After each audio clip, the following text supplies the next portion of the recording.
Welcome back to another show. A show within a show is what I like to say when it's your second time on, because it gets real awkward in the beginning and then we kind of just escalate from there, Nick. I suppose so, yes. It's almost, I guess, like the band with their debut album, which is usually one of the hardest ones to do. But at the same time, you have that confidence, you have the audience, and then you're kind of ready to do the sophomore album, I suppose. Like people are like, I'm an Aerosmith fan. I'm like, have you heard There Before shit? Because it's not exactly the best. Like there's a couple when you hit Dream On or you want to talk about some other, maybe what we would all call Billboard classics. But if you really look at the beginning stages of it, it was like, no, not so much. It's kind of like, what is this? Oh, but it's Steven Tyler. Doesn't fucking matter. It's still garbage. Well, they took their time, I guess, to find their groove, I suppose. What would you consider to be Yeah. entertainment? It's a deep question. Ooh, okay. That is a very, very deep question. Well, I mean, obviously entertainment comes in multiple forms because it could either be a visual medium, like for example, movies, for example, or artwork, or it could be an audio medium like music, for example. So I think it comes in various forms and shapes. And I think entertainment is simply the experience that you get from something which maybe either creates gratification for whoever is consuming that particular medium. So I would say that is entertainment. As in, I guess you could maybe put escapism with entertainment, in the sense that if it's something that you are consuming in order to evade your daily life, so it could somewhat be that as well, or it is because just to fill that moment between the one day and the next, with literally just powering down and giving something that, as I said, it could be possibly associated with escapism. You went very deep with the answer. I was looking at like what makes me cringe. There's a very, very few things in the world that I think could ever make me cringe, but I'm going to explain this video to you and Mhm. you're probably going to cringe yourself. Okay. So there was an old video on the internet that circulated for a little while and someone just resurfaced it to my attention through Twitter. And I think this is the only video I've seen it a couple of times through the newsfeed, but I refuse to watch it because I know how it's going to end. I've only gotten to the before stages, but I just kind of finished it off. So a dude takes one of those little firecrackers, the M80s, Okay. and he pinches his eye shut and puts it right in his eye and then lights it and the thing explodes, and that's the video, but you actually see the thing explode in his eye. And I think that was like as far as I go to say that's cringe for me. As soon as I see the thing get stuck into his eye, I already am like, no, no, no. Why are people so bored? Like, what are you doing with your life? Go out and build a fort. I don't care. Just don't stick an M80 in your eye. But this guy stuck it in there, pinched it with his eye, like when you stick a ball in there and like if you're putting a quarter as a joke, and he lit it, and you just see this thing explode and him scream like an M80, bro. Like that'll blow your freaking fingers off. Sure. Well, I mean, but look, at the end of the day, it seems like there is a portion of people who are easily entertained by things such as just, Psychopaths. well, think of how successful Jackass was when it was on the air. That's true. That man put himself, Steve-O especially put himself through some pain just to be able to experience those moments. And it's funny you mentioned Jackass because I think everyone at one point wanted to try and hurt themselves to get famous from it. But with Jackass, there was a hope that you probably wouldn't get hurt, such as like if you take the skateboard and put a blindfold on and they're rollerblading off the half pipe or whatever, and they're trying to knock the person off like intentionally with these giant floating, like what look like punching bags. Like that was like, oh, you might make it. But this was like, there is no possible outcome that I can see, and I don't think he can really anymore, that is not going to blow your eye straight out of your socket of your head. Well, totally, totally. But I mean, at the end of the day, we also do know that some human beings have that trait of monkey see, monkey do. So it might, that does happen, unfortunately, Rob. So there are people out there, even though you can put all the disclaimers out there in the world of don't try this at home, don't do this, etc. People will do it because there is almost that wanting to emulate behavior that they are exposed to through videos and what have you. But here, I do not know what this particular individual was thinking. It was either It's because 2 I, a.m. I don't know. I'm bored as shit. either that, I mean, I'm no psychologist by any stretch of the imagination, but either this person has serious self-harm problems and should probably consult a therapist, or it is a desperate cry for attention. Yeah, see, it's funny. You said that there are the kind of see monkey do type thing. That does hit me on some occasion. Like I've probably been the person that has seen an advertisement for sea monkeys on the television, then bought some sea monkeys and thought that would be a fun experience. But in no case ever have I ever watched a porn and thought it would be a good idea to try and redo this, because to me they all just seem very, I don't know, maybe it's the section I'm looking at or maybe what gets me going, but I just, every single one is like, that's a lot of work. That's a mess. That's not clean. I like it clean. Well, sometimes we all are also attracted to things we might not necessarily do in our real lives, and it's our way of almost embracing that darker side of us, which we will, obviously our inhibitions will not make us do those particular things. Like, why do people enjoy horror movies, or why are people fascinated about murders? They might not necessarily go out and kill It's somebody, a great but but strategy. I mean, you're not necessarily going to be like Jeffrey Dahmer and murder people, but you're fascinated by this person. And I think it's because it's something that you would never do, which is so far removed from who you are, that you then go and watch these kind of things because it's something that you won't do. Or granted, there are people like myself who just try who have often asked themselves the questions: is evil born or is evil made? And the dark side of the human psyche has always fascinated me for that reason, because it's so far removed from the kind of person I am. And that's why maybe I go and I have an affectation for certain genres, even of film or crime or what have you, because of the fact that I would never do it. But that's possibly why I think my people might watch these kind of things, or might, because it's My something people. that they might not actually do in in their day-to-day lives. Who's my people? I do not know. They're somebody, but I don't know who they are. I was about to say, because if you really look at, like, I think everybody probably has a fascination for true crime or some type of like maybe mystery thing like that, because I guess that's the enrollment of what a mystery is. You're always trying to uncover that. And that's just kind of in human nature. But like, for instance, there's a show I've been mentioning a little bit. It's called Disastrous Airways. I don't know if you've ever seen this. I can't say I have. It's all about like solving these plane mysteries where like there was a example of a plane crash that happened where this plane's landing and the tail hit before the front did. So the plane split in two and did a full on like cartwheel on Mhm. like while it was like crashing. People were ejected from the airplane. They were figuring out what happened on this, like, was it pilot error? They're going through searching everything. But there was a woman that was thrown from the airplane Mhm. and she didn't die, but she died when a fire truck ran her over trying to put the plane out. And I'm like, what the? And you're just like, you're horrified, but you're still watching for more. That's why I was like mentioning the cringe video. Do you have anything in your arsenal or anything on your mind that you refuse to watch because it's just way too far? Well, I think anything involving children is something I will steer clear away from. It's just something I cannot bear. Not, and added to that, I probably say animal torture. Have you ever came across it? See, I don't know, man, because they put that disclaimer on it where it's like warning graphic content ahead. Are you sure you want to click forward? And I'm like, it's 1 a.m. Fuck it. And then I click it. And then I watched a dude jump off of a giant cell phone tower. I mean, just no fake CGI, nothing. Just straight up jumped off a cell phone tower and hit the ground. And I'm like, why?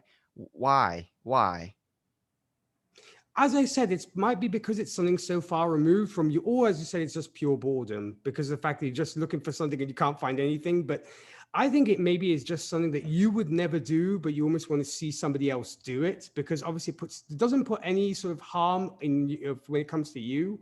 Obviously, you're not going to be hurt yourself at all, but you're watching somebody else get hurt, and and so you feel safe in the fact that I'm watching somebody else do these insane things, but I'm not never going to try it myself.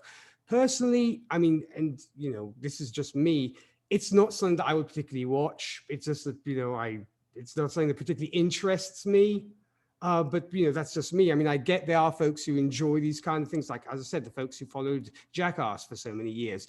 It's just not something that I am particularly interested in, to be honest with you. I think Jackass, though, it was like it did inspire a lot of people to try and get famous by hurting themselves and create crazy things on the internet.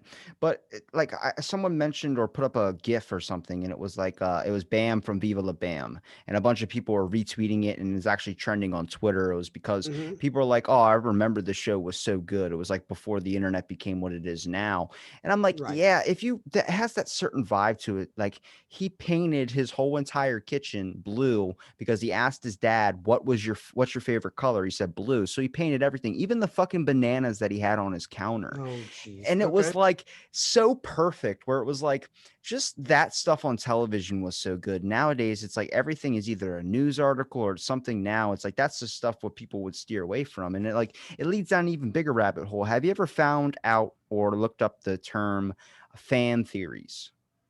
Yes. Well, I mean, I have, be it hosting a superhero film podcast. I do come across a lot of those when it comes to, what happened in this particular film, or ideas spiraling from that, or not to mention, of course, and that does intersect with conspiracy theories as well.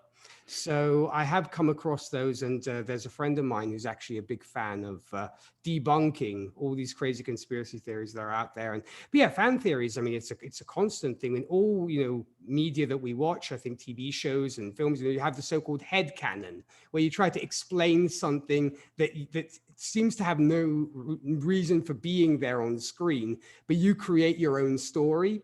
So I think we all have our own fan theories in one way or another. And I mean, case in point, you think of Twin Peaks. Twin Peaks is one of the most complex TV shows out there. And there have been so many fan theories about what that show is all about, or case in point, anything that David Lynch has done film wise. You think of Mulholland Drive. Tons of people have so many theories about what Mulholland Drive is all about. So, yeah, I've definitely come across a few for sure.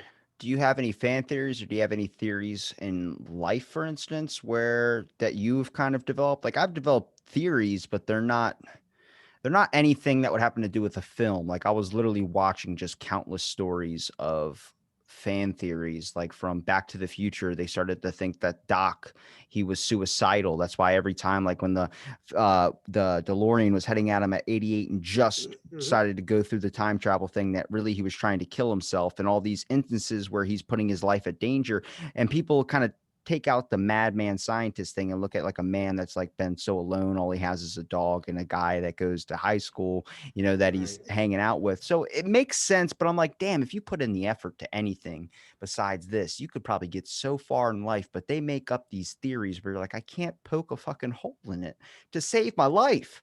Like they had the bigger Luke theory. My buddy tossed at me. He's like, "You ever hear about the bigger Luke theory in Star Wars?" And I'm like, "What?" He goes, "That there was another Mark Hamill that's a little bit taller, because if you look at some of the Star Wars scenes, he's shorter Mhm. than Han in one, then he's the same height as Han, then he's all this and all this." And I'm like, "Is that this got to be just camera angles?" But they go down this whole entire rabbit hole that goes like 4 hours long. Where you're like, I pictured Charlie Daly from Always Sunny in Philadelphia with the fucking billboard with all the note pins on it, where he's like, this Right. one and this one and this. And you're like, oh my God, dude, did you go to sleep last night, or how many pots of coffee are you on? Well, I mean, but there are tons. I mean, I've always had, there's the whole thing about Inception, I know, which people are still debating over the ending of Inception, for example. Well, my personal one that I kind of spun, which I know that other people have thought of too, is when it comes to Doctor Who and James Bond, that James Bond is actually a Time Lord How so? because of the fact that you have a different James Bond every other film. So there's like the concept that he regenerates. So some people have actually come out with a theory saying that James Bond, also one being English, and two, the fact that you have a different Bond after a certain amount of films is the fact that he's a Time Lord. What about the theory that someone hung themselves in the original Wizard of Oz? That one I have not come across, to be honest. You've never heard of that one though? No, I have not. If I've you not. I'm not. if you look at the original VHS tape, the one that they give you, like I remember watching it all the time when I was a little kid. And then I Mhm. remember someone told me that to me, and I looked it up on YouTube, which you can. In the background of the beginning scenes, there is a looks like a body of a person and a rope around their neck, and it's swinging in the back with the trees. It's really quick, but you really like stop and pause it, and people have like cleared up the image, like kind of it's crappy because it's old and it's like a Bigfoot thing where you see the original video of Bigfoot, you're like, is that a guy in Right. a suit? What is that? But fans have tossed out a theory that, you know, a person died on set and they kept it under wraps. They didn't even notice the person hung himself on set until after they had shot the shots and moved on to next scenes and things, and someone had stumbled across it, and then it was this big shutdown of the set and everything like that. And I'm like, that doesn't sound so far-fetched as Mark Hamill getting taller. I mean, nobody even talks about in Star Wars. Mark Hamill got into a motorcycle or scooter accident and messed Mhm. up half of his face, where he had to get like a metal plate in his cheek. And they explained it. They didn't even talk about it in Star Wars, but they used the wampa that slashes him, and people's minds just said, oh, like he got that from the wampa thing. You know, his face was completely Right. different. Oh no, no, of course. Well, I mean, as I said, there are tons of ways I think to explain away, also certain things. So I definitely get that. But as I said, I tend to really not sort of have theories per se, in the sense that simply, being a major geek at heart, whenever there's something that I just don't, I am like, how does this make any sense? I thus create a headcanon to kind of explain why that could make sense within a particular context. But yeah, I mean, there are so many when it comes to film and TV shows and what have you. I mean, I know that also Lost is a huge one as well. There are tons of people who keep talking about, the whole Lost concept and what Lost actually is, and it's so yeah. But I mean, personally, I don't really sort of kind of sit back and make my own theories, if you will. I just kind of tend to embrace whatever it is that I'm watching. I take it for what the director was trying to do, and then say, yeah, I suppose this is what they were trying to say. In day-to-day life, I don't know. I mean, because you come across so many which are very disturbing, and you think to yourself, if this were true, I find them incredibly doubtful that they would be true. Like the whole thing of there being a shadow government, or I believe in or that one heavily. I just cannot believe that. Or it just would make no, it just makes zero sense to me that would be the case. Or there's a secret cabal of people actually running things. I just don't see that, to be I was about to honest. say, do you believe in Bohemian Grove? No, I do not. But there's video. It's like saying, was 9/11 done by the government itself? I can't believe that. Okay, but do you believe in aliens? I think there's certainly a possibility that aliens do exist.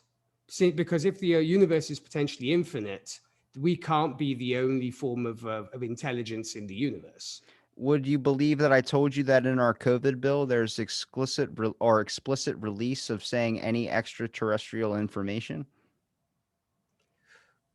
If it was actually in writing, you'd have to show me, because I mean, I can't I just can take that for what it send you the articles of our COVID-19 relief bill that says all information of alien, and it is on the Black Vault. You can actually look that up. And here's But what wait, do they use the term alien or extraterrestrial? they use it both. They use extraterrestrial as the main topic headliner type thing, and then right below that is a bunch of paragraphs in small little lettering that explains alien or extraterrestrial life, such as unidentified flying objects as well too.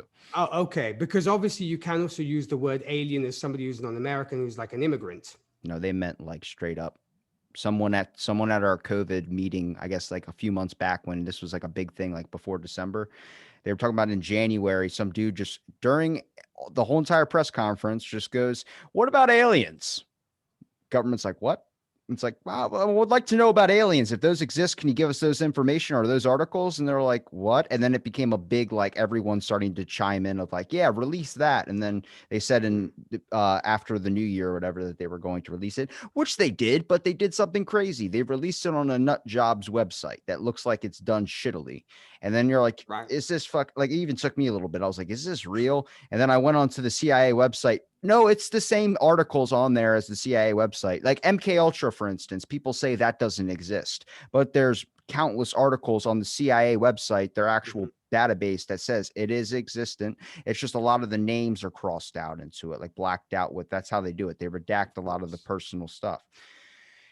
Man, it's the Bohemian Grove thing is as real as I think it is too. I mean, they've admitted to it with Epstein Island and all that started coming out. And I was like, I just don't, that to me is not super like conspiratorial in my mind. The more of the conspiracy thing is like if the earth is flat or birds are uh technology, they're not real. Or the bloody lizard people. Come That on. one's crazy too. Yeah, I like that one though. I Yeah. don't I believe in mean, that one. That one's a little bit too far. Unless I see somebody blink sideways or something. I'm yeah, I mean, not about it. really, that I think is seriously a bridge too far. What But about the no, moon landing? I do believe it happened. I don't think it was fake. It was doctored or anything in that I regard. think it happened later than the video was released because we had no evidence of being close to the moon when the Russians were up there, but then we somehow got a video of us being on there, and I think we ended up doing it later, but we wanted to win the race because we needed it at the time. It Well, was no, like a of morale course. Well, I mean, booster. there with the major rivalry, which still exists to this day between Russia and the US, it would make sense for propaganda purposes. It would make sense. That's what I'm saying. I'm like, I wish they would be honest about it. Like, shit, I'm tired of all these conspiracy theories because you just create an era of schizophrenia. That's why I get so weirded out by the film theory ones. I'm like, they're not freaking wrong, but like they had the one for the Joker. Now, The Dark Knight was one of my all-time favorite movies. Heath Ledger is amazing. But people said that maybe the Joker got his scars from the war because when he was doing the war scene, like where he was dressed up as one of the soldiers and he fires the gun like to assassinate the main guy or the Mhm. speaker, it seemed like he played the character so well. And he has made many references, especially when talking with Harvey Dent, when he talks about troops being in a van and exploding like a bomb. That's how this thing's going to happen. And you start to look at like, that's not an out of the realm possibility. Anything can happen, but because at the end of the day, the Joker is the most unreliable narrator in the history of comics. And the fact is, when he is actually asked in the comics, he actually says, if I were to give my origin story, it would be multiple choice. So that's the whole thing. And the concept is there is no defined origin story for the Joker. Case in point, even in The Dark Knight, he gives numerous versions of how he got the scars because there isn't a definitive answer. And the fact is, possibly even the Joker himself does not remember. To where that's why he makes up all these different versions to suit a certain narrative, and that's the whole concept is even in the comics. Thankfully, they have yet to give us a definitive Joker origin story, and I hope they never do. You don't want that because you want to keep speculating on what the possibility of it could be. The beauty is the mystery. That's what I think is the That's great what I thing. said about people watching weird shit. People want to watch the weird stuff because they want to know the mystery behind it. So you want to watch a dude stick an MAD in his eye and wonder how it turns out. Possibly not for me, but as I said, I can see why folks do that. But you know, mysteries is something that I am fascinated with to this day. I mean, I think of also the so-called Hollywood suicide or murders that happened and which are still not resolved to this day. Marilyn Monroe, case in point, nobody knows what happened. So Or my buddy has George Reeves, nobody knows what happened to George Reeves. my They buddy are has a theory on that. He says that there's a Sling Blade character like Billy Bob Thornton from Sling Blade, where he's like, that's how he talks.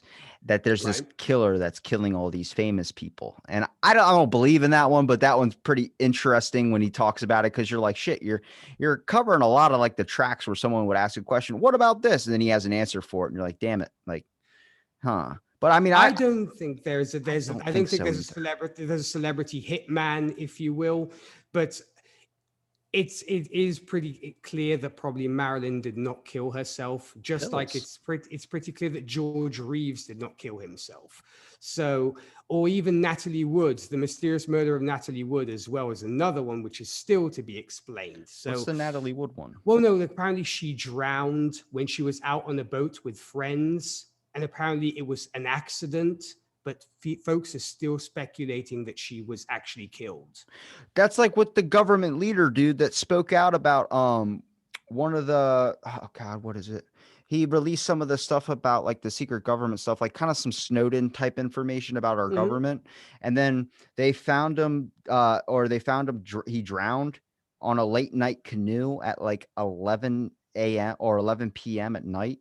And while he left his dinner that was on his table, like warm dinner. You don't just get up in the middle of dinner and decide you want to go for a fucking canoe No, ride. So true. there, everyone's like, "What?" And then they didn't even talk about it again. And I'm like, "You see that in like China?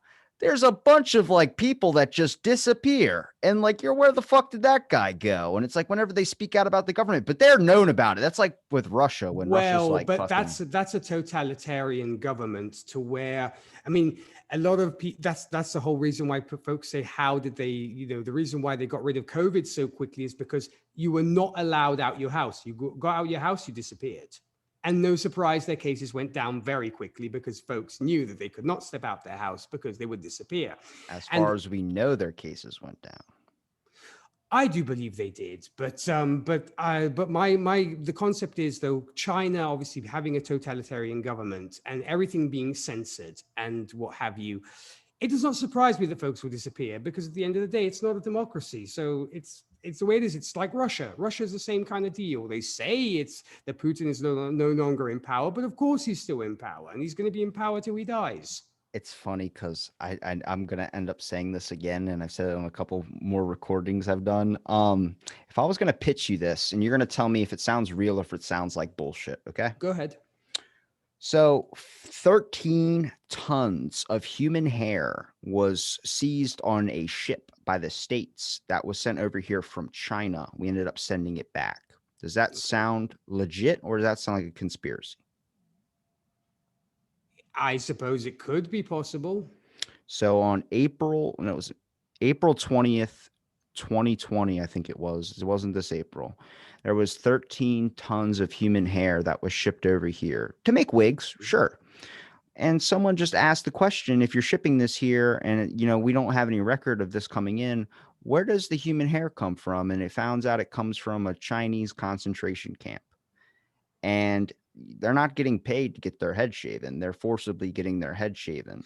I would not put it past them. What? That's a fucking real thing, though. But that sounds so made up. That I said it on a podcast, and I was like, somebody fucking look this up because I keep saying it. And the dude looked it up and said the article, and I was like, that sounds like. And that happens with anything. That's every government. I said some governments might be a totalitarian, but some might just disguise themselves as something else. I consider ours probably like that too. They'll make people disappear real fucking quick. True. I look, when it comes to that kind of situation, it does not surprise me, seeing also the censorship and everything else that goes on in that country. Heck, at the latest Academy Awards, Chloe Zhao did not even get the Chinese did not even get to see Chloe Zhao win the Oscar for Best Director, because it was all censored in China. It's like the same thing with Doctor Strange, the great grandmaster, or the bald lady that was in the regular Doctor Strange. Yeah, She and the ancient one. Yeah, the ancient one. When she's over in China, they took her out and put a different actor in.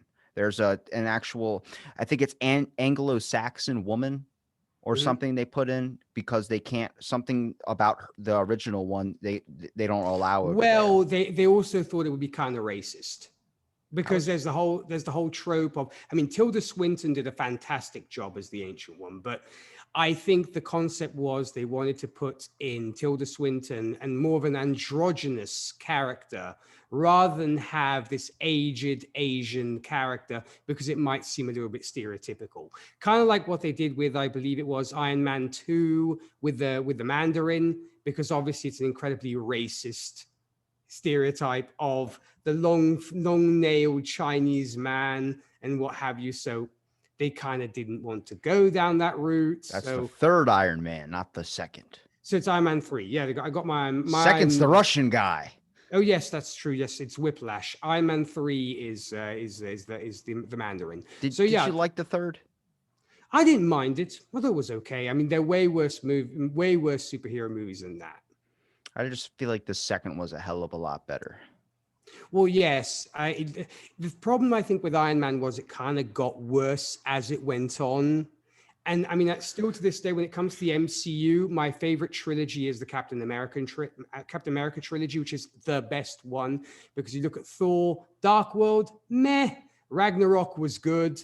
But I think trilogy-wise, I think Captain America is probably the best one. I If you think look at it just trilogies. Dark World was just so unexplainable. Like they just randomly, and I know they were trying to introduce like that whole The different. Dark Elves and stuff, yeah. Yeah, but it was just so like people are like, what? Like like I remember watching it and I was like, man, I'm coming in and like not knowing a whole lot of what's going on here. I feel like I Right. skipped a movie. Well, it is a little bit odd and such a waste of Christopher Eccleston's talent as an actor, because the guy gets literally nothing to do except speak in Elvish a few times and kind of look menacing. But what a waste of an amazing actor that is Christopher Eccleston. So I was kind of also very hurt about that, being a huge Whovian and loving the Ninth Doctor, which is, of course, played by Christopher Eccleston. I thought was just, but no, trilogy-wise, I think Captain America is probably the best one for sure. Who would you say the best superhero is? When it comes to the MCU in general, that's a very tough question. I'm probably rooting for Doctor Strange at this point. I think he's really freaking good. Benedict Cumberbatch is like a talented. Awesome. Oh. Yeah, and I'm putting also recently from WandaVision. I'm also putting the Scarlet Witch up there as well. Don't Elizabeth you think Olsen is an amazing actress. Don't you think she's a little bit too OP now? No, I wouldn't say so. And I think it really showcases what a great actress she is. I'm really happy about Elizabeth Olsen being able to show off that she can act and do a great job, because it was fantastic. I prefer the X-Men version of Quicksilver rather than the one that's involved in the Age of Ultron movie. I have my moments, because Evan Peters is a great actor, but I kind of would have loved to have seen Aaron Taylor Johnson carry on as Quicksilver. I think he looks like a better version of Quicksilver, but I just like the scenes, at least in the X-Men movies, that they had him in. Like, even though people don't like X-Men Apocalypse, where I'm just like, yeah, I enjoyed it a lot. I just didn't like some of the plot holes. Like, my biggest one is when he gets that metal. I think we talked about this last time. He gets that giant metal bar when they're all fighting him at the ending right through his crotch, and he didn't even act like it happened. I was like, hang on a second, let's go. But can we get some more realistic stuff in here? Like when someone gets hit with something, instead of them like just totally dismissing it, I would like to see a little bit more. I just like the authenticity to it. I agree with you, but yeah, I mean, they're both great between the two, but if it were up to me, I would have liked to have had Aaron Taylor Johnson carry on within the MCU. But hey, if they bring back Evan Peters, I'm not going to complain either, because he did a great job. They're very different Quicksilvers, but I, personally, I know that probably Aaron Taylor Johnson won't be coming back because he signed on for one movie and he was out. So it's hard to say. And also with the big reveal we had in WandaVision, when it came to Quicksilver in inverted commas, you don't, you wonder whether he'll be coming back at all. It's kind of like if you look up like Deadpool 2, and if you've ever seen that, which I'm pretty sure probably everybody has by now. But when Brad Pitt was in there, people were like, is that really Brad Pitt? And the only thing he signed on for, he goes, I just want to be paid with the lowest amount of money you can possibly give me. But I ask one thing. I want Ryan Reynolds to come to my room and give me a cup of coffee. That was the one thing he requested to make him do the movie. And they did that. And I was like, that's what I enjoy, is like learning shit about that. But like some of these, like, I would even consider theories, man. When I hear something like Denzel Washington was in a movie with a guy, and they ended up taking a photo later, but he was like, he met him in a deli in 1983. Kid said he wanted to be an actor because of Denzel Washington, gave him some advice. And then next, they took a picture later. I'm like, I don't know. That sounds like a lot of strange coincidences in one. I don't know if that could be entirely true. It does sound like a lot of strange coincidences for sure. But look, going back to the Brad Pitt thing, I suppose probably Ryan Reynolds at this point has a lot of clout in Hollywood in general.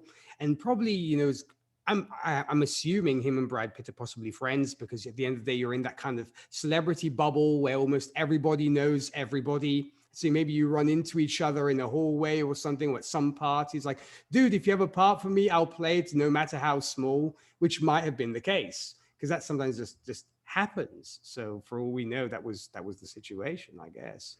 Do you think some of these actors that get popular like that or get famous that just end up disappearing, you're like, whatever happened to that guy? Like, let's talk about the best one, Brendan Fraser. I fucking love that guy. Someone put up a picture of his face and he signed it like it was an autograph thing. He signed it. He says, that was an amazing steak. And he was like, it was great. Thanks a lot. And then he just comments right after his little like scribbling of that. He puts a exclamation point and goes, by the way, I'm the guy from The Mummy. And then I'm like, I fucking love it. Like, imagine having that experience. You're eating, or you make Brendan Fraser a steak, and then he gives you an autograph, says, great steak. Thank you so much. Enjoyed it a lot. And then he just comments, I'm the guy from The Mummy. I'm like, no shit. Well, I mean, he's come back now because obviously His is health thing. he voices Robot Man in Doom. in Doom Patrol. Yeah, but I wouldn't say he's really back. I mean, he's not like Well, I mummy mean, status like it was before. but he's still working, if you will, in the sense it's not like he doesn't work at all. You don't hear about him anymore. As I said, he voices Robot Man in Doom Patrol, which is a pretty successful TV show. Well, he took a lot of flack from something. Someone tried to Me Too him or something, but it was around the time he was going through a severe health incident. Like, I don't Right. know if you know who I'm gonna blank on his name. He does a Well, podcast. look at Michael Myers. He disappeared completely, Yeah. but Oh for my certain God. but for certain reasons, because nobody wants to work with him. What? Because apparently he's incredibly difficult to work with, Damn and it. apparently he made such an ass of himself during the latest Austin Powers and stuff, and he was in Inglorious Bastards for like 2 minutes, but other than that, it seems like he's incredibly tough to work with, and nobody wants to give him any work. Oh my God, man. He's so talented though. He When I is watch I totally. watch Goldmember all the time, man. It's one of the best movies in my opinion. No, he's a great he's an excellent comedian. He's a very well-rounded actor, because if you want him to do even serious stuff, he's able to do it. But it seems like he's just very, very tough to work with, and that's why folks don't want to work with him. Now, would you consider yourself a bit of like a music fan as well too? Oh yes, well, being a DJ by profession, I have to be. I know that was a dumb question. But No. so did you hear the AI that recreated Amy Winehouse's songs and a couple of others? I have, yes. So that's pretty freaking amazing. And my little theory that I'm having right now is what it's going to be like in the next 10 years, where they've been able to do holograms on stage of like Tupac was able to do a concert. They just had his music playing and then a hologram of him. How long until they're able to literally, when you sign on for your likeliness, like let's say we're going to accept the terms and conditions without reading them and they choose your likeness. That means even after you die. So if they can start recreating new works based on an AI, creating an algorithm of your own music or your own films, and then creating an AI to do concerts or to do movies when you're long gone. That would be nuts. But I mean, granted, they were kind of, if you will explore, they kind of explored that stuff before, where they had, artists who were long dead duetting with living artists. Which obviously where they took the audio and mixed the two together, like Hank Williams and Hank Williams Jr. doing A Tear in My Beer, or Elvis's daughter with her father, or other such things. I mean, recently Whitney Houston, they kind of used her vocals for a song. So they have been playing with it for a while. It is a little bit disturbing when you get to the point of where you're recreating an artificial intelligence that can literally almost think like or compose things in the style of this kind of artist, or heck, even actors. Maybe you might even be able to get them to do that. It's a very disturbing concept. It's fascinating but disturbing at the same time. I think it's interesting because it's a lot like cancel culture, for instance. Now, my buddy is a comic book. Ouch. Well, That's a tough one. my buddy's so here's how I'm going to draw this example. My buddy is a comic book artist. His name is Adam. He draws a lot of my shirts. He's very talented, but he got a post that went viral. I mean, got over like 800,000 shares and like I think close to 1 million something likes and hearts on whatever you can react to on Facebook. Right. It was up every single Daffy Duck, Elmer Fudd, all like these cartoon characters flicking you off in the photo. And it was like, this is to your cancel culture. He didn't get any credit for any of that just because he doesn't have a Facebook. Someone took his picture and then just posted it and it just got shared the crap out of with no credit to him, which sucks. Yeah, But it does. it's easier to cancel a cartoon than it is to cancel a person based on their acts, just because a lot of the stuff with cartoons, you're not really doing a whole lot anymore. Like any of Elmer Fudd, they weren't creating new shows with Elmer Fudd in it anymore. Hmm. The main money was Bugs Bunny. So you're kind of just being like, all right, we're not going to do it anyway.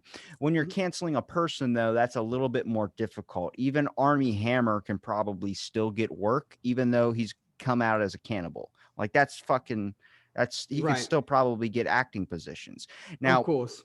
it becomes unethical, much like we all know if you look at Chad Boswick from Mhm. Black Panther, they don't want to put another Black Panther in. You're going to keep that role specifically to him. You saw the same thing with during the new Star Wars film when was it Princess Leia?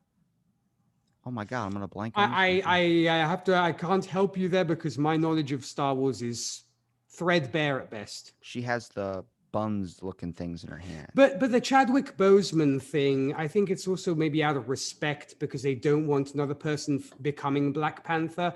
And heck, in the comics, Shuri actually becomes the next Black Panther, so they might go down that route and make Shuri the next Black Panther.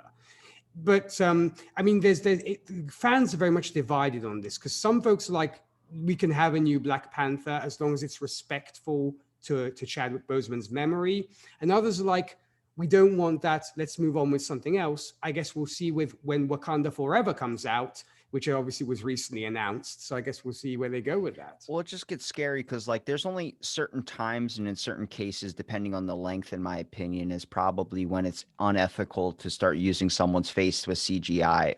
So if her name is Princess Leia, she died during the Star Wars filming of the new movie. So Carrie Fisher, yeah. yeah, she's only in like the first beginning parts of it, and then there's no more of her. But there was talks about using another person and then CGIing her face onto that, and people were like, no. And it No. makes sense because the only time that was ever okay to do was during Fast and Furious with Paul Walker, when you had his brother come up and it was that ending car scene. That Or with The Crow. the Crow? With The Crow, when Brandon Lee died during filming, they actually sort of were able to recreate it to where it seemed like he was still in the movie, but Brandon Lee did not finish the film The Crow. Okay, that's a little bit different. That's kind of like WWE, where they have different undertakers or different types of, like, people that like the Yeah, animal. but there's the one actor though who actually died on set, and they're like, we have to finish it somehow. Yeah, see, that's still where the question part. I was like, if it was his actual face and they just replaced the actor, then yeah, but he's got makeup on. And that to me is like that's where you can kind of get away with it a little bit. You kind of can't tell if it's him or not, you know what I mean, until you find out later that it isn't him. But there Right. we go. You just brought up the best theory. Do you think it was a triad hit? I do. You fucking believe that one, but you don't believe the other ones. Well, because there we know that the Lee family has been plagued with those kind of things. Bruce Lee's death itself He got the shit beat out of him. is very much still linked to the fact of the triad, because the fact that he was teaching kung fu to the white man, and that was not appreciated. Not even that. They caught him stepping out of the triad's leader's girlfriend's house that night. There was that, but also that he'd received tons of threatening letters of you cannot export kung fu outside of the Asian world, which is what Bruce Lee was doing.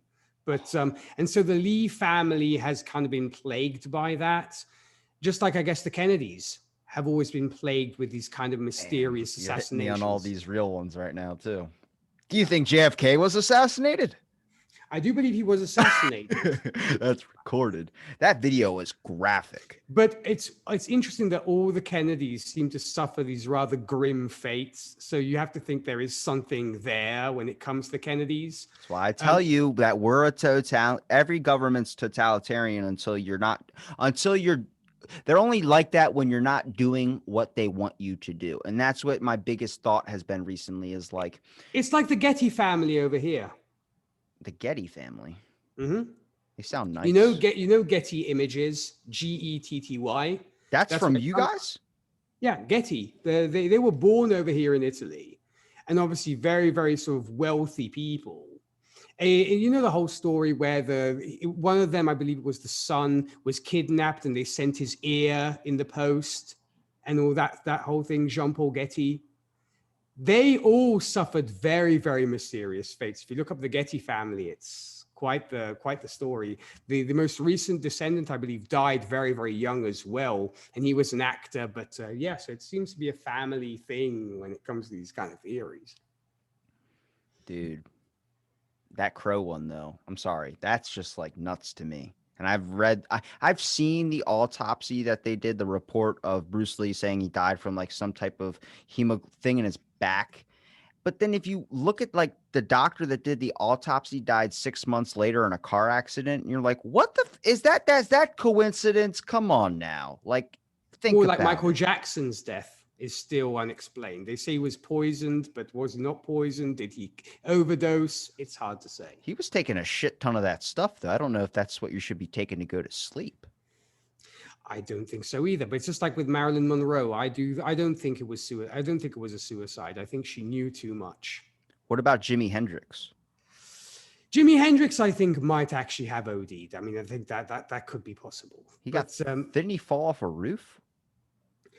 Not to my knowledge. I believe I think it was just kind of found dead. But Marilyn Monroe, I think it was a thing. I really do. But it's hard to say. Same thing with George Reeves, the original Superman, who everybody says shot himself, when it's kind of still nebulous whether he committed suicide. Is that the Superman curse where like Christopher Reeves fell off a horse? Yeah, well, there is that thing going on of the Superman curse, where, obviously because George Reeves committed suicide, Christopher Reeve became a paraplegic because he fell off a horse. Hopefully Henry Cavill's doing okay. I hope if anybody's checked Has anybody talked to Henry? Exactly. Well, it's and also this whole curse thing is fascinating as well. You think of The Exorcist and everything that happened on the set of The Exorcist and folks who worked on the film The Exorcist. The kid was wearing an Apollo 11 shirt. Yeah. And he said the astronaut thing, like you're gonna blow up in that spacecraft or whatever. When she said it to the guy, then and then the door numbers too. But I feel like a lot of that's like you're just now you're warping it to fit your narrative a bit too. But the Simpsons, they fucking get everything down pat. It is really weird how much they predict things. It is very creepy on how the Simpsons tend to get from COVID to Trump being president to all. They predicted the vaccine thing. Did you see that where the doctor was wearing or he's giving Bart a vaccine or something, and Bart's like nope, and then he jumps out the window, is like ha sucker, and leaves, and then the dude opens up the door and goes, Clarice, clear my appointments for the day, and he puts on a bandolier vest of shots and has a crossbow. And he goes, fucking predicted it. Nobody's getting that shit right now. No, I know well, I guess once again, maybe there's the Simpsons genius of being able to kind of predict those kind of things, but it's insane. I'm looking at their episodes after that where I'm like, what else do you got in here that's going to be coming up? It's like kind of like Nicolas Cage in Knowing, where he has the paper written down of all the tragic events, and you're just like, all right, what's the next one? Why would you try and stop them? Why don't you just call ahead and warn them? Exactly. It does make you wonder. But I mean, that and then just is an extra reason for me to love The Simpsons as much as I do, because of the fact that they are so far reaching. I mean, to this day, you can go and watch an episode that's like 10 or 20 years old, and like, it works today. It's insane. You start freaking out when you see a Simpson or one of those characters that looks like you, and you're like, what is about to happen right now? It's like a bomb goes off. It's like, all right, I'm not going to the bank on that day. Oh no, definitely no. But it can be disturbing, but it's fascinating at the same time, I think. Do you prefer to have these types of theories out there? Do you like that they're out there, or would you prefer to know the answer? Because I still think, like we were saying about the mystery thing, I think it is important to have the mystery. I think that's why the movie, what is it? Not Get Out. Oh my God, it just came out with freaking Captain America was in it. Oh, okay. What was it? It was Knives Out? Yeah, Knives Out was like the board game Clue. Yeah. I think that's important to have like a mystery type thing like that, because people love the entertainment, and then you're not really satisfied when you get the kind of the completion of it. Well, I do think it's nice to keep the audience guessing in the sense that, because I think also directors and writers get off on that as well. It's like, watching these people come out with the craziest theories. And I mean, I mentioned Mulholland Drive. To this day, David Lynch has yet to say what Mulholland Drive is all about. He says the clues are all in there. You guys just have to figure it out. But apparently, he's keeping incredibly tight-lipped about that as well. Or, as I said, Inception, where the concept at the end, whether is it a dream or is it reality, that Nolan has yet to confirm or deny whether it's a dream or whether it's reality. I like the movies like Doctor Strange where they showed like the mirror dimension. I think a movie should put me in like the mirror dimension where I'm like, fuck, what is going on right now? But that's why you enjoy it, because it messes with your head, right? So I mean, that's what I think is, it's nice to have a complete story, but it's nice also to almost say, we're going to leave this up to the audience to decide how this movie actually ended or what that ending means. Well, it's more, to me, it's more important to have a film that's going to take you on a ride and always leave you guessing on what's going to happen rather than have something where you can kind of assume what's going to happen. Like Oh, yes. with The Visit, for instance, or The Grandparents that were going insane with M. Night Shyamalan's flick. Great film, by the way. I Loved it. I thought it was amazing, but people hated it, and I was like, "Why?" And they're like, "It's just another." Like people really rag on M. Night Shyamalan, and I'm like, I love his twists and turns. I The love that. Village was a great one as well. Yeah, that one people like to poke plot holes in it too. With like, you can't hear the airplane, you can't. I'm like, who gives a shit? What the hell? It's a good concept for a movie. Like, I Just watched The enjoy it. Happening. I don't expect plants to go and kill us, and I honestly don't know. It might happen. The Earth seems like it's getting pretty pissed. Yes, and I can't blame Mother Nature for being pissed at us, to be I honest. just hope you don't lay me in front of a freaking lawnmower. I'd rather go any other way than going in front of a lawnmower. That sounds awful. Yes, I agree with you. Unless we get, Greta Thunberg kind of becoming like like 1,000,000 feet high, kind of destroying the human race for saying, this is what you've done to my planet. I mean, look, but no, I don't want to, not throwing any shade on Greta, because, I appreciate the fight that she's taken on, but, it wouldn't surprise me.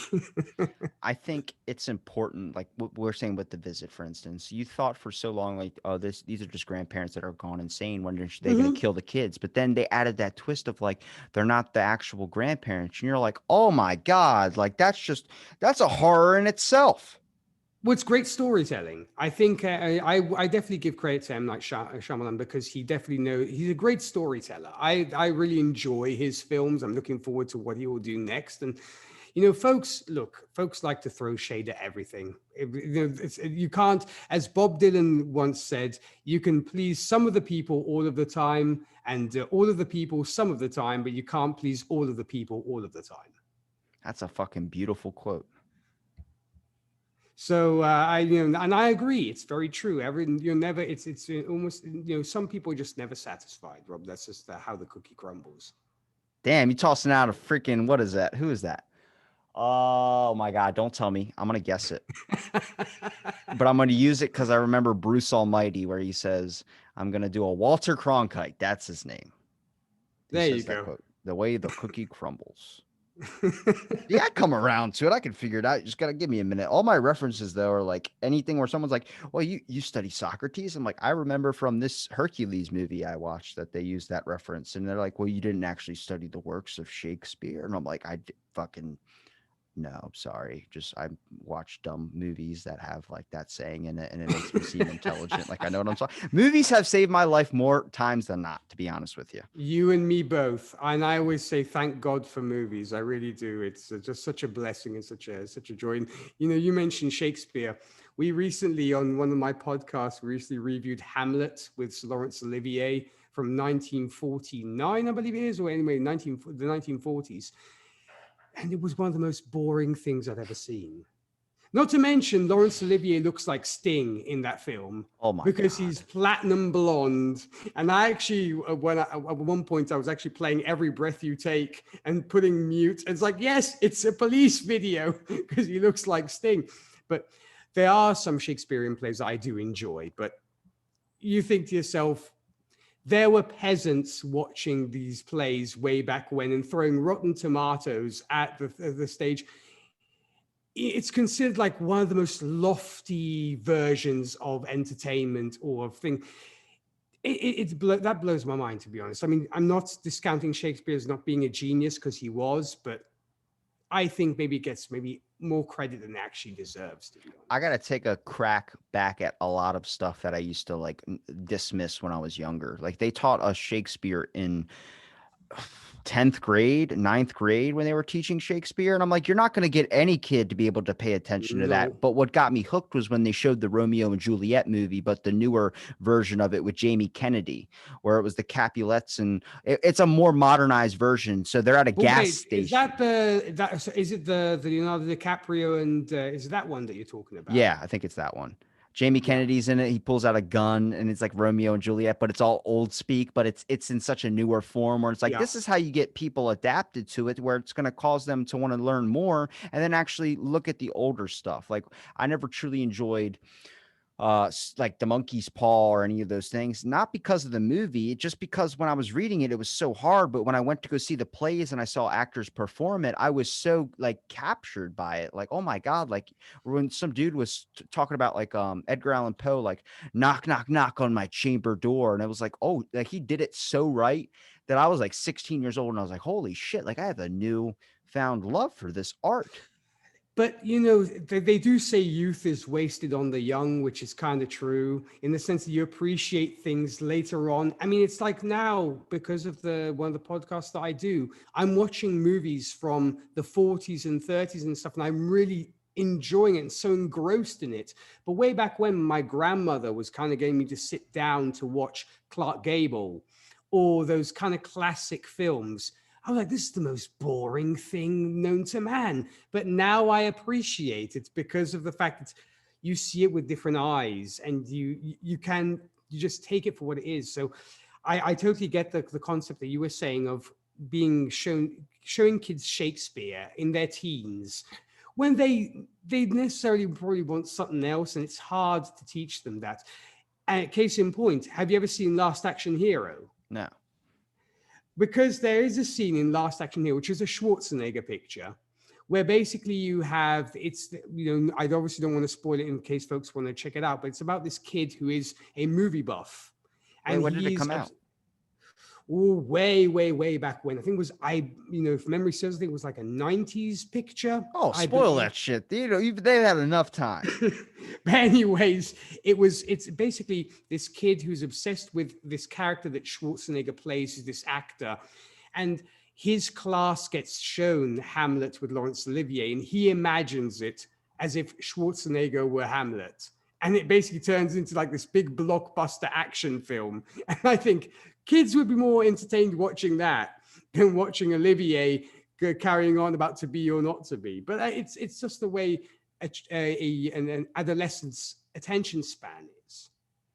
Yeah, see, that's what I feel like is with Danny DeVito, for instance. He's an untapped vein of entertainment. But Mm-hmm. like even people go, well, he's an Always Sunny. Yeah, but does that show really get the credit it probably should deserve? Like if you're watching, I watched I'm a big fan of Willy's Wonderland. I thought it was a great fucking film. I thought that they should have made the fight scenes a little bit longer. It was definitely a C film, but you're really paying attention to the film because it had a good concept and had a great actor doing the thing. But there was a lot of parts where it was like this was fast as fuck. Like the fighting scenes with the monsters, these little animatronic things, they lasted a minute and a half. My buddy's like, horrible film. I'm like, you fucking like the Fast and Furious films, so don't give me that bullshit. That's so ridiculous that someone can enjoy all the newer ones that are coming out. I'm like, you're not even watching it for cars anymore. Like it lost the concept. Now you're just watching it so Vin Diesel's in a tank top and you're fucking watching the ad. Oh, John Cena's the brother. Oh shit. It's like, what the fuck? What is this? Well, I mean, look, I recently watched Good Night and Good Luck. Had I watched it 10 years ago, I would have been bored out of my mind. It's a fabulous movie. But if you're showing kids that to explain the McCarthy hearings, they're going to be bored to death because it's a black and white film of people just talking, brilliantly directed by George Clooney, who is a fantastic director. I have to say, I did not realize he was such an amazing director, but he is. It's so well done. But I was watching, it was like, yeah, if I watched this in my 20s, I'd probably like snooze because it was just like people talking about the McCarthy hearings. But it is fascinating now when I'm almost 40, saying, yeah, this is great cinema. This is amazing. So I guess it's also the time you watch it and the age you're at. And some films that you maybe enjoyed as a kid, you go back and watch them now, you're like, that was so puerile. How could I even have enjoyed this?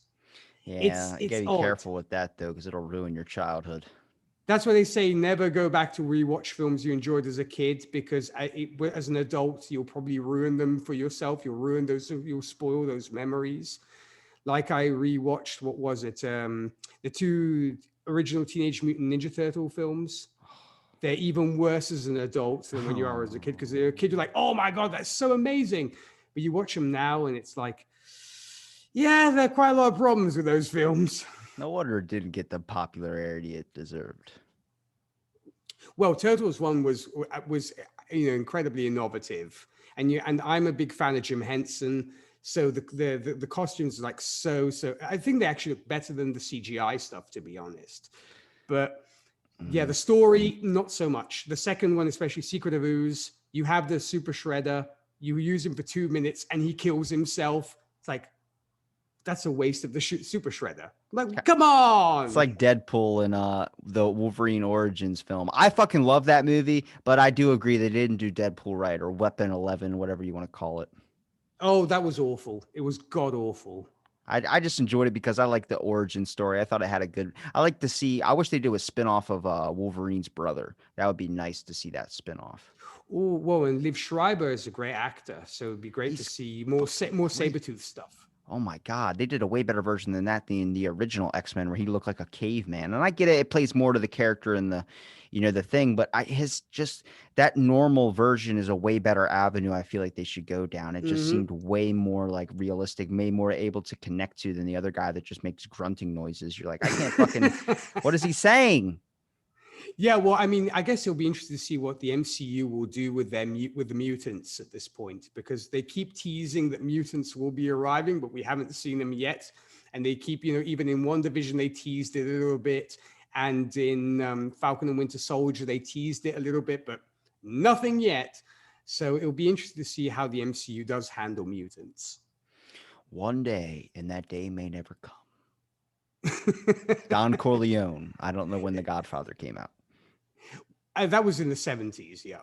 That's one film I have not seen. Oh, seriously, dude? Come on. I saw Scarface at a bike shop when I was 14 years old. I was like, holy shit. Come on. You've watched Goodfellas, right? No. Oh, come on, man. I mean, are you a fan of the kind of mafia movies? Because I am, yeah. Then you definitely have to, then on your list today, you have to put Goodfellas, Godfather 1 and Godfather 2.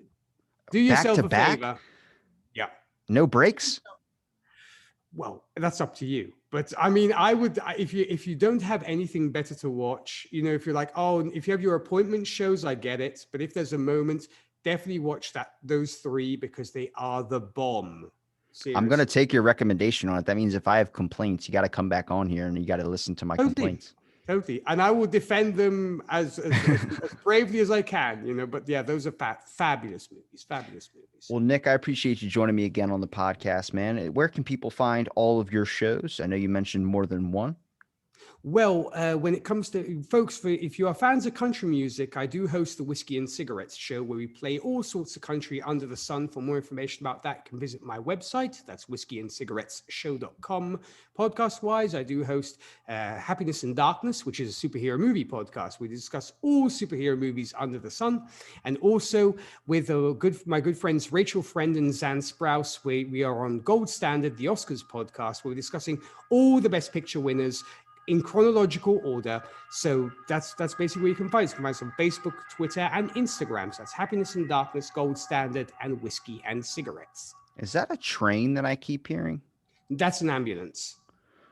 Dude, that's 3 times in like the hour we talked. You know why? Because I live right by the main hospital in Milan. Oh, thank God. I was about to say, you know why? I live in a bad neighborhood. I'm like, Jesus. No. It's simply because San Raffaele, which is the big hospital over here, is like a couple of blocks away from me. So unfortunately, you have to deal with it. And I suppose it's gotten better compared to the last year with COVID, where it was a siren every other moment, which was Rather unsettling to say the least, but now it's definitely gotten better. You just got to think optimistically. Maybe some dude was just turning it on because he just felt like turning it on. Well, no, some of them, there's actually the theory that so as to kind of be able to pass red lights, they turn the sirens on. Like, screw this, turn on the sirens so we can go and have our coffee and whatever. So there are folks that do speculate that that's what some ambulance drivers do. That's 100% true. I've had a paramedic and a bunch of people that drive ambulances on to talk about that. That is 100% true. Well, thank you for confirming that, Rob. Now at least I can say that is true. Speaking of our theories and stuff, that is a theory that has been confirmed. I'm sending you the Bohemian Grove video. You got to watch that, dude. I'm telling you. Please do. Please do. Well, thanks for listening to this episode Out of the Blank. Stay tuned for our next episode.